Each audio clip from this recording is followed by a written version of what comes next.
नमस्कार, आपण पाहत आहात सिटीझन न्यूज नेटवर्क। पुढील बातमी आहे लातूर लोकसभा मतदारसंघातून। लातूर शहर शिवसेनेच्या वतीने मुस्लिम बांधवासाठी इफ्तार पार्टी व सहभोजनाचे आयोजन। लातूर जिल्हा संपर्क प्रमुख ॲडव्होकेट बळवंत भाऊ जाधव यांच्या मार्गदर्शनाखाली लातूर शहर प्रमुख ॲडव्होकेट परवेज पठाण यांच्या नेतृत्वात लातूर शहर शिवसेनेच्या वतीने 1 एप्रिल 2024 रोजी भोजमगुंडे लॉन्स 60 फूट रोड लातूर येथे इफ्तार व सहभोजनाचे आयोजन करण्यात आले। या इफ्तार पार्टीमध्ये लातूर शहरातील पत्रकार, असंख्य मुस्लिम बांधव तसेच शिवसेनेचे पदाधिकारी सहभागी झाले होते।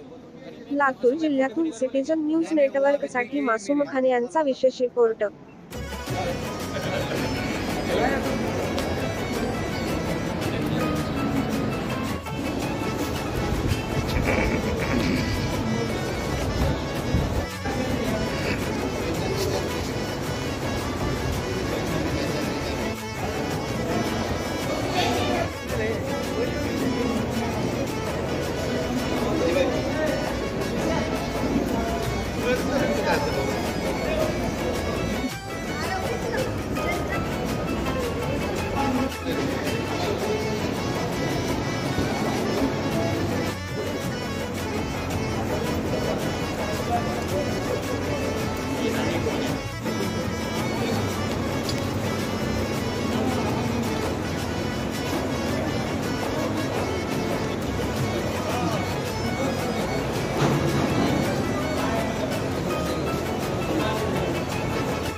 आपण इफ्तार पार्टीचे आयोजन केलेले सर्व धर्म समभाव आणि सामाजिक एकतेचं एक उदाहरण तुम्ही समोर ठेवलेलं आहे। आणखी काय लातूर शहराला एक गौरवशाली इतिहास आहे। या शहरामध्ये हिंदू मुस्लिम सुरुवातीपासूनच एकमेकाचे व्यवसाय, एकमेकाच्या हातात हात घालून, एकमेकाच्या खांद्याला खांदा लावून या ठिकाणचे व्यवसाय करतात।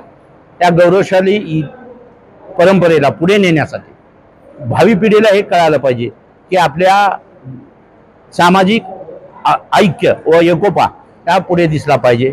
आणि ज्या प्रकारे ह्या देशामध्ये जे हिंदुत्व शिवाजी महाराजांना अपेक्षित होतं, दुसऱ्या धर्माचा आदर करणं, युद्धामध्ये एखादी कुराणाची प्रत सापडली तर सन्मानानं ती परत करणं, कल्याणच्या सुभेदाराच्या सुनेचा सन्मान करून तिला परत पाठवणं, खरं हिंदुत्व काय आहे हेही कळालं पाहिजे। आणि या ठिकाणची असलेला मुस्लिम हा एकत्र राहतोय ही जी परंपरा आहे ती पुढे न्यावी हाच हेतू होता।